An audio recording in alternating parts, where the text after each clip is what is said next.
Je dirais que le coaching territorial répond à une exigence, c'est de répondre à la complexité du territoire. La vie d'un territoire, c'est fait d'économie, de culture, de vie sociale, de commerce, de mobilité.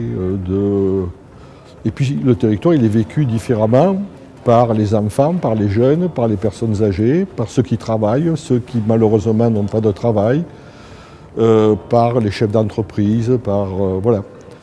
Et donc, toutes et tous expriment des besoins, des attentes vis-à-vis du territoire. Tous veulent, bien sûr, mieux y vivre dans ce territoire. Mais tout le monde n'a pas les mêmes besoins, les mêmes attentes, les mêmes exigences. Et donc, le coaching territorial a pour objectif d'écouter toutes les préoccupations, d'écouter toutes les attentes et par une savante alchimie, de pouvoir dire à tous les acteurs du territoire, c'est bien les élus, que les acteurs sociaux, culturels, économiques, les habitants, de leur dire à tous, voilà ce qui ressort de global, ce qui ressort qui peut être partagé pour l'avenir du territoire.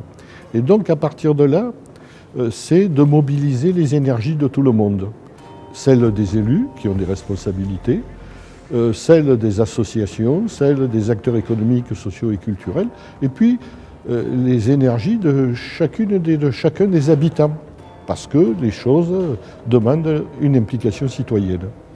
Notre organisation Cité et Gouvernements Locaux Unis d'Afrique a tenu à s'associer à l'effort que faisait le Royaume du Maroc pour passer d'une gestion centralisée des affaires publiques à une gestion décentralisée des affaires publiques.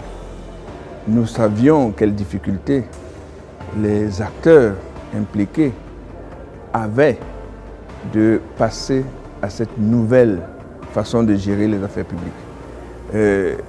Était déjà installée une méfiance entre les sociétés civiles et les autorités publiques, que ce soit les élus ou les représentants de l'administration. Était également installée une certaine difficulté de collaboration entre les administrations centrales, les représentations locales et les autorités territoriales.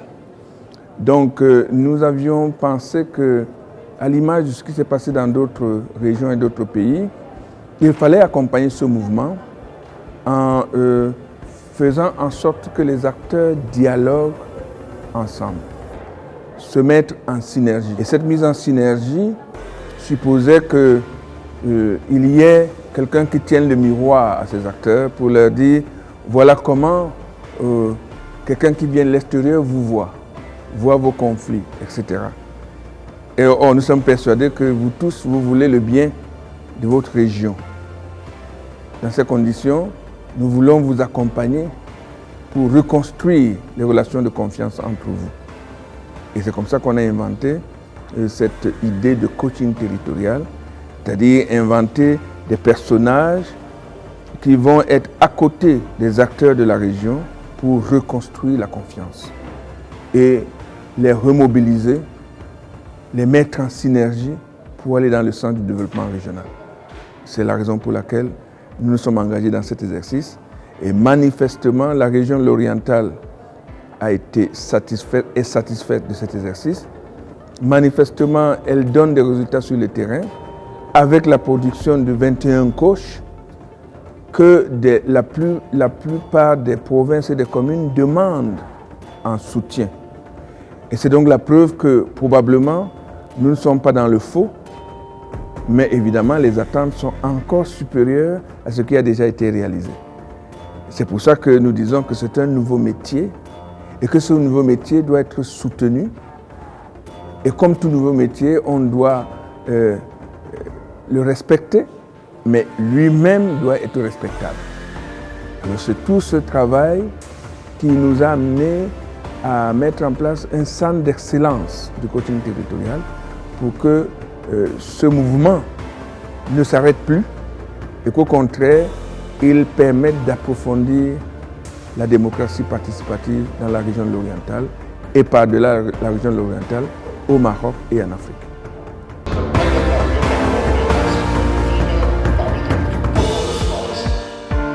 L'implantation du pôle de culture scientifique et technique, l'innovation pédagogique dans les écoles, les copartenariats avec l'école d'architecture.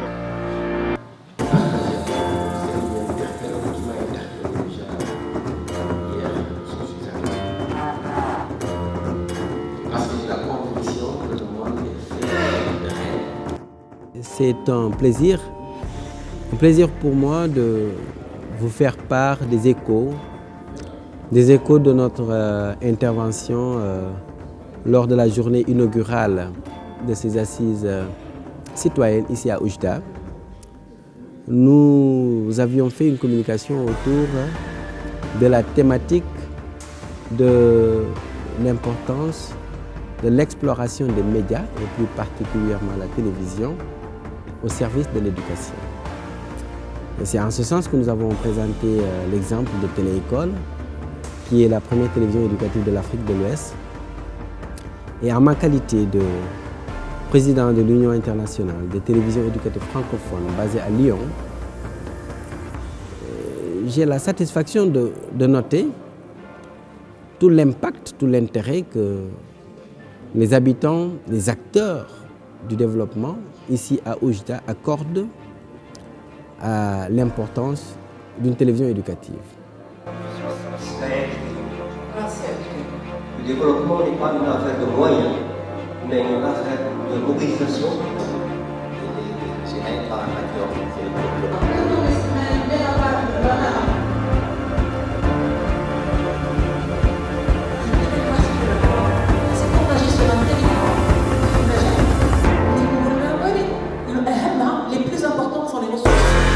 Le coaching territorial a bouleversé ma vie. Donc à l'heure actuelle, je sais tracer mes objectifs, je vise aussi loin que je peux, tout en gardant les pieds par terre.